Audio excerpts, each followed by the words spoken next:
Hello, I'm Chuck Moss. Welcome to Eye on Oakland. Got a great show. We'll jump right into it. We have one of our favorite people. We have Michael Schostak, who is the Bloomfield Township Treasurer. Welcome to the show. And by the way, it's great to have you back in studio. That's right. That's right. We've been doing the shows since I think they called me up in March of 2020. We were going to have a show that next Monday about this COVID thing, and they said, no, we're all closed down. That's okay. We'll be down for 2 weeks to flatten the curve. But it's good to be back in studio, and it's not like the big room or anything, but this is a little more electronic and 21st century. Right. Well, welcome. So I'll give you the hardball question right up. Are you ready? What's going on with the township and the treasurer's office? So what we're working on in the township treasurer's office is obviously summer taxes are due right now, so we're deep into the collection period.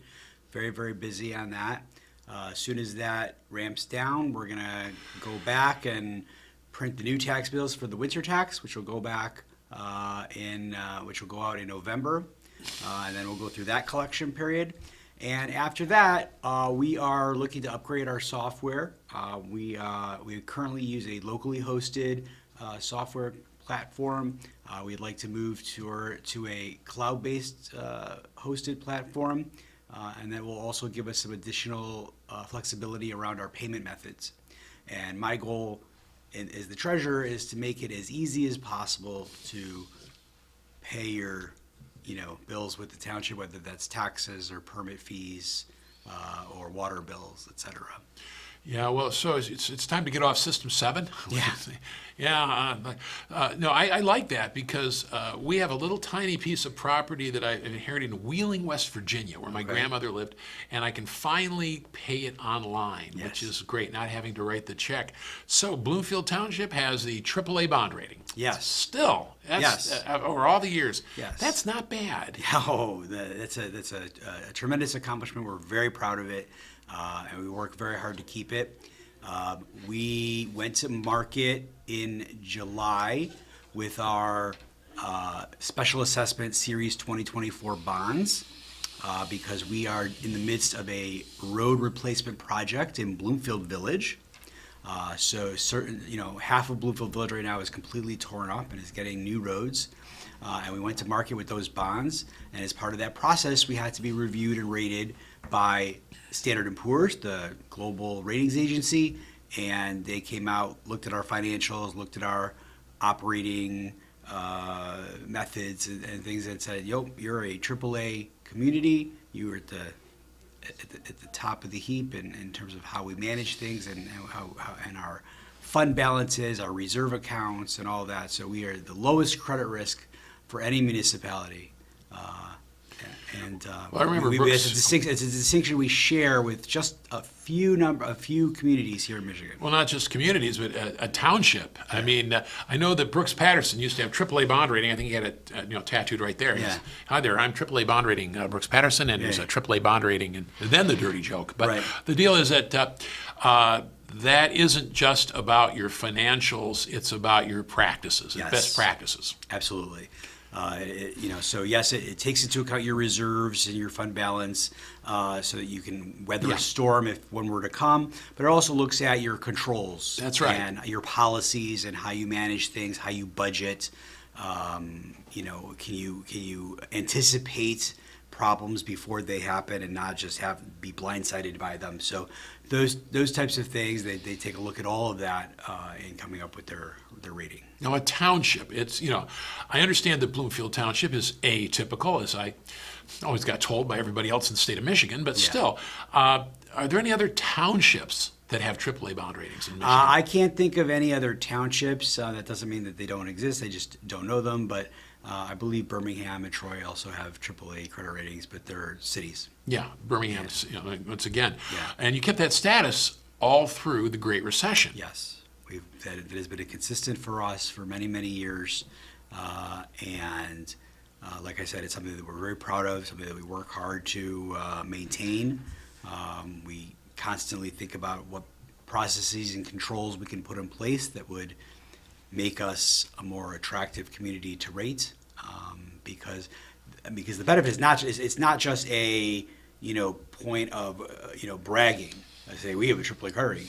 It actually translated into savings for our residents because we pay less to borrow money. Yes. And so when we pay less to borrow money, that directly benefits our residents. So there is a direct benefit rather than just a Yeah, it's a direct financial Yes. benefit to the citizens. To the So citizens, yeah. what's the fiscal picture right now? I mean, housing prices have been going up, so even with the limitations, you've got more revenue. Have you made back the ground you lost during the Great Recession? Because when it drops down, everything has to be reassessed, but it can only come back 5% of the rate of inflation, whichever is less, and for many years. Right. Until 3 years ago, the rate of inflation was minuscule, and it isn't now. Yeah, it took us till 2019 to get back to where we were pre-2008. We did make it back.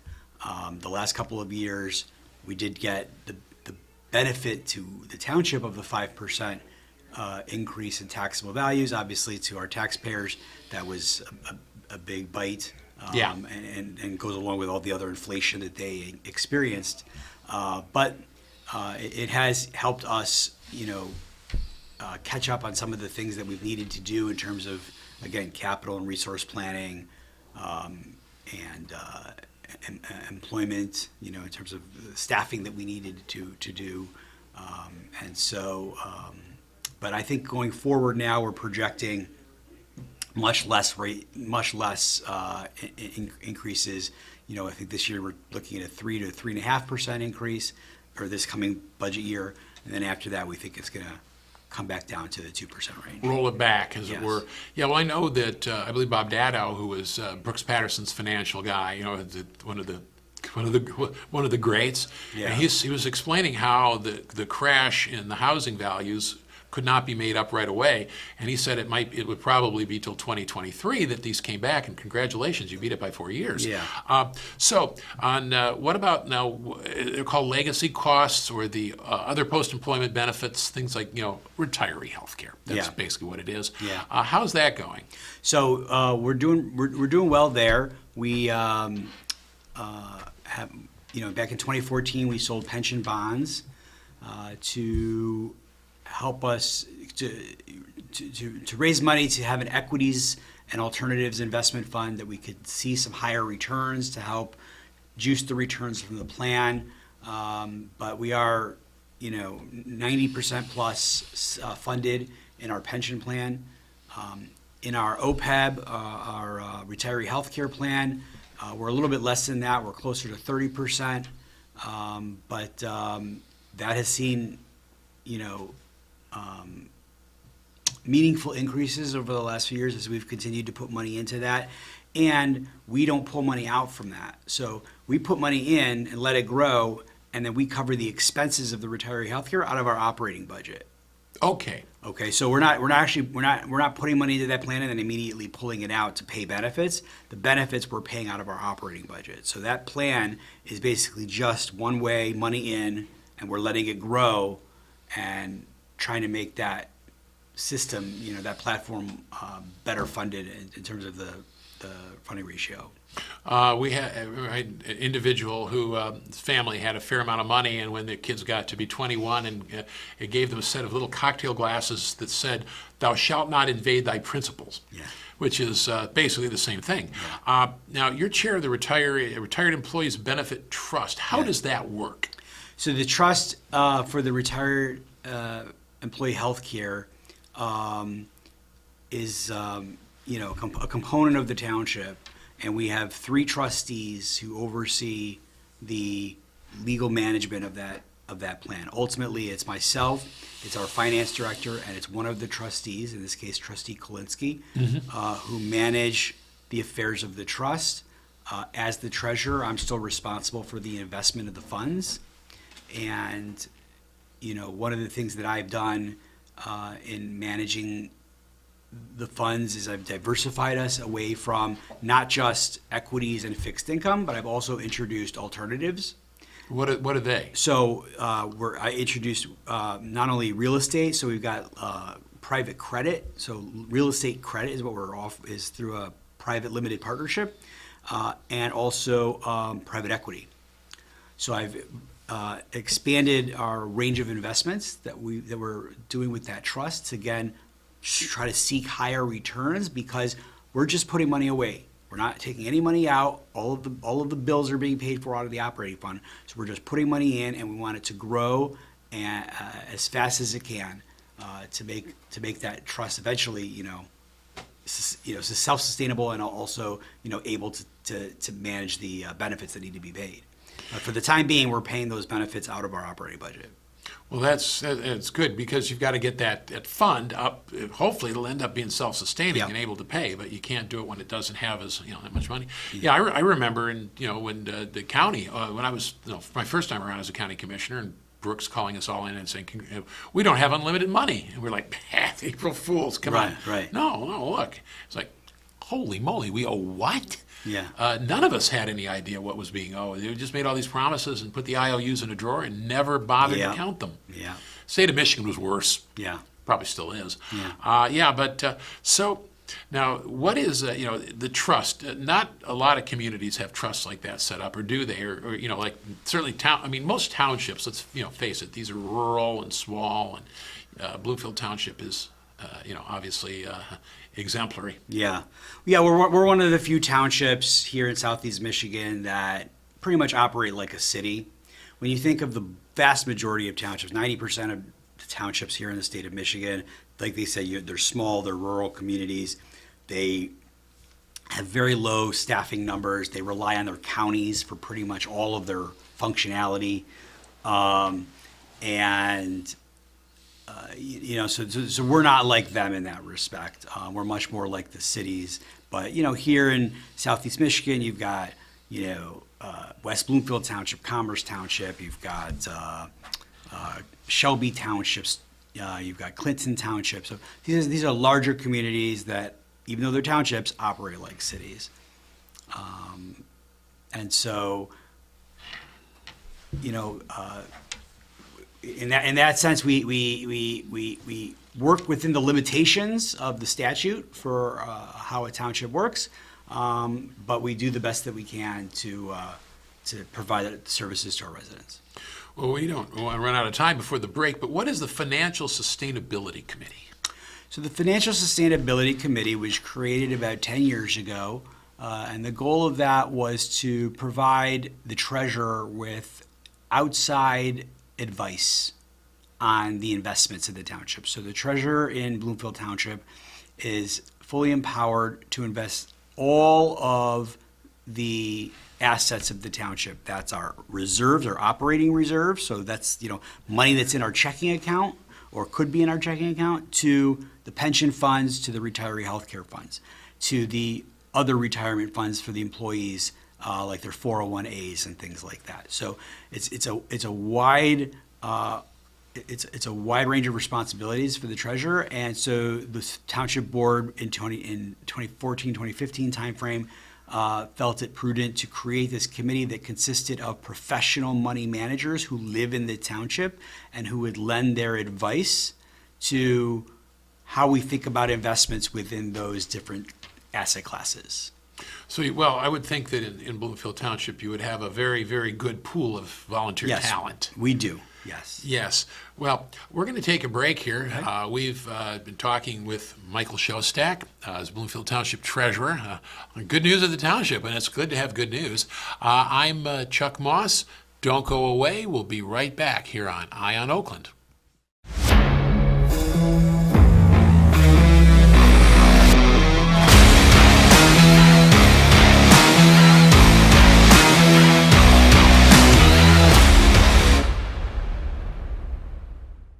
Welcome back to Eye on Oakland. I'm Chuck Moss, your host. We're talking with Michael Schostak, who is the Bloomfield Township Supervisor.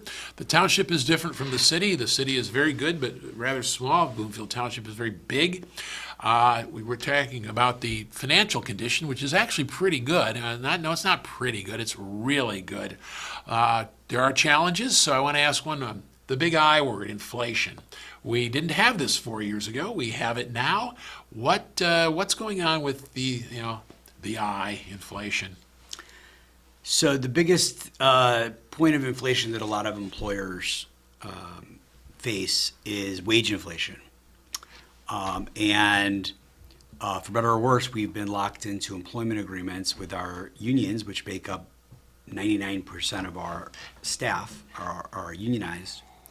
And so they've been under contract, and their wage increases have been limited to 2.5%, 2.75%, et And cetera. that doesn't even keep up with inflation. They're Right. losing ground. Right.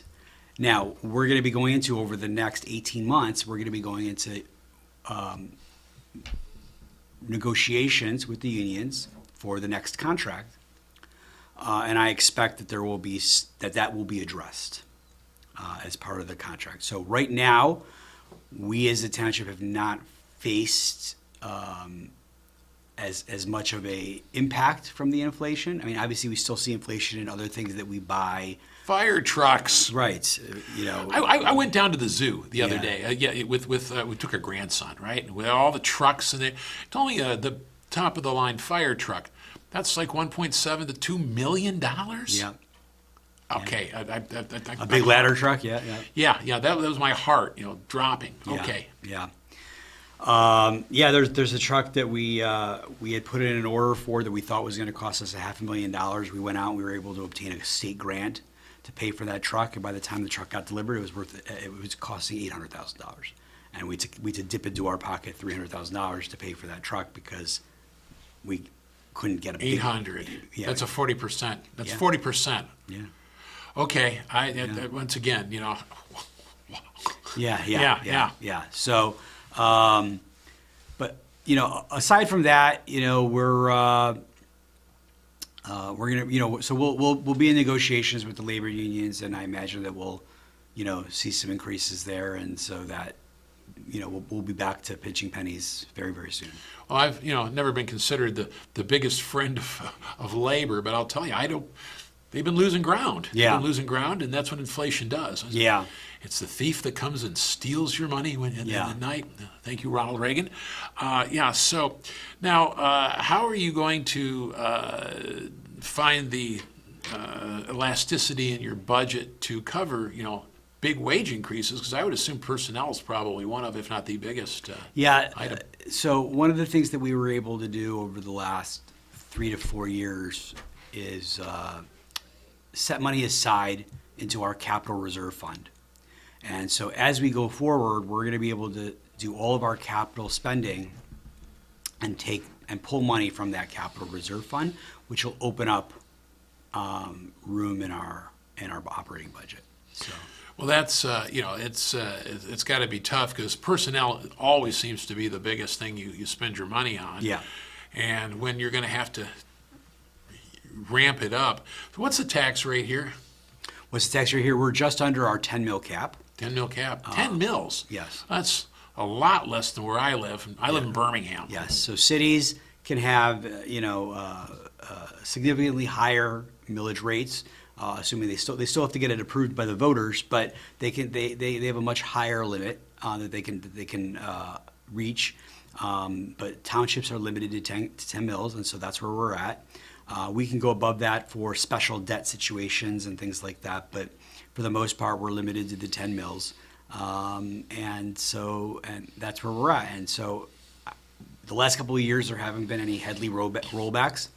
I expect that over the next couple of years, we're going to start to see those come back again. Well, if we can get inflation under control. Yeah, if inflation comes down, If. I expect that we'll start to see those again, and that'll bring our millage rates down.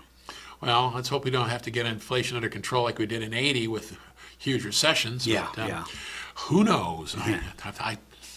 I'm not an economist. Sometimes I play one on TV, but I'm not going to play one now.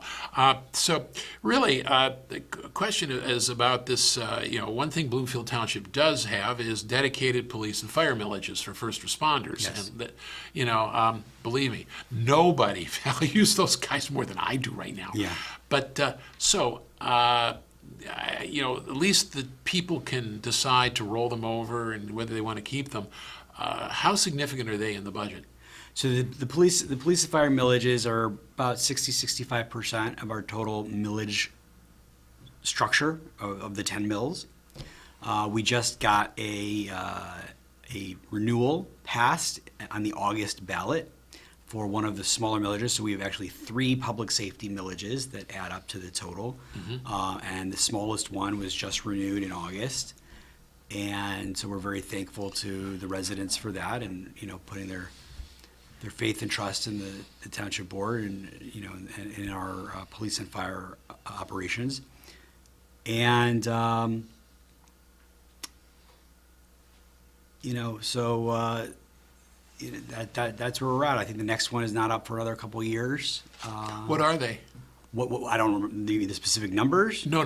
There are 3 of them. I mean, Yes, there's three of them that add up to about Yeah. 6 and 6.5 mils. I like it. I mean, not that it matters to me. I don't live in the township, Right. but it seems like having a funding source that you have to keep going back to the people to getting them to re-up it. Yeah. Means you have to show that Yeah, you're getting value. yeah. I mean, I think the residents see the value in the police and fire. We have low response rates and excellent public safety, and I think that they reward us with an overwhelming response when we come back for a millage renewal. Okay, now you've been treasurer. You were on the township board since 2016. Yep. But you're treasurer for about a year now. What's been the biggest challenge you think you faced?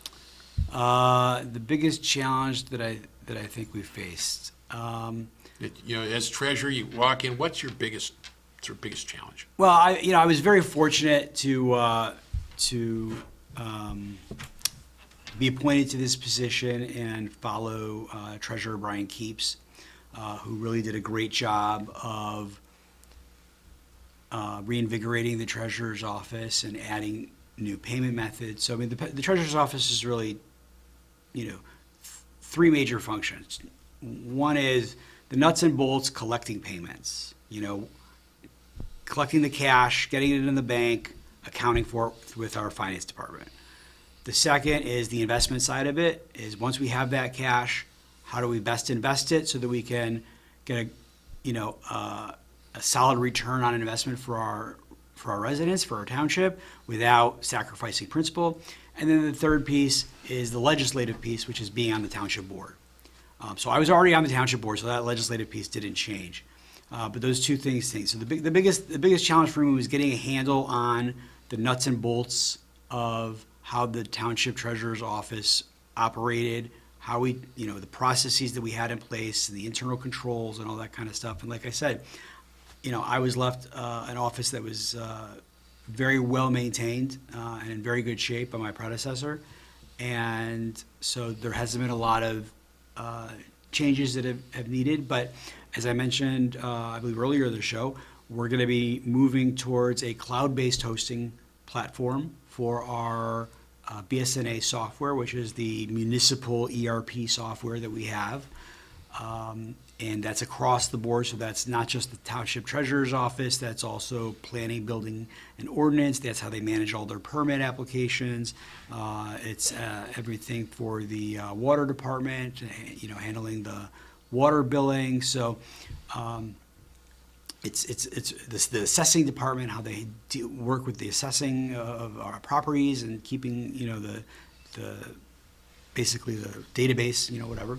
So it's a huge undertaking that we're doing, and we're going to do that in the spring of 2025. So that will be a big thing that we're going to be doing, and I'm looking forward to that, because once we are on the cloud, that's going to give us some additional opportunities to provide even better payment options for the residents. Plus, I would think the security might be a little better too. Yeah, the security and the ability to recover from a disaster situation, obviously being redundantly hosted in the cloud versus having a server here at Township Hall is a big difference. Considering that storm a few weeks ago that took out power. I mean, we were out of power at our house for like 3 or 4 days. Yeah. I mean, at that point, you can't go back to running everything on an abacus. Right. Right. I mean, we have Slide rule. we have those protections in place right now. So if we were to lose power here at Township Hall, we still would have access to the data. It's not like that. But moving to a cloud-based platform is gonna make it all around more secure for everybody. Now you have a background, I would say an extensive background to say the least, in finance. You have a BA from Wharton, and you have your master's from I couldn't figure it out. It's a small school southwest of here. I think it's Ann Arbor. I know they have Concordia College. They have another one there. I'm sorry, Michigan State guy. I had to do that. They do. Yeah, I had to do it. But consulting for the Defense Department, I guess if you tell me I have to kill myself or something. So the background really, that puts you head and shoulders above. Yeah, I mean, I was very fortunate to have a very diverse work history and some of the things that I've done. So coming out of college, I was able to go work at the Defense Department as a civilian contractor, doing budget analysis, financial analysis on different defense programs and staffing arrangements and things like that. So, we were like the third party that provided expert testimony that would, for defense programs to justify how much something would cost. And then, so that was a really interesting experience and working in government and really, whet my appetite for working in government and on behalf of, my country and now I'm working on behalf of my town. So. You still teaching at Wayne? No, I left that a couple years back, but that was another interesting experience that I had for about 5 years teaching at Wayne State in the finance department. And, it's teaching corporate valuation and, cash flow modeling and, working with Excel and things like that. So that was a lot of fun. I liked working with the students. In fact, I run into students all around town that I taught, and they tell me that how great it was to work with somebody or to learn from somebody who had real world work experience, and not just a professor who has a PhD and has spent their entire career in the ivory tower. Yes. And being able to I was able to show them this is how it's done. Yes. In the real world, and I think they appreciated that.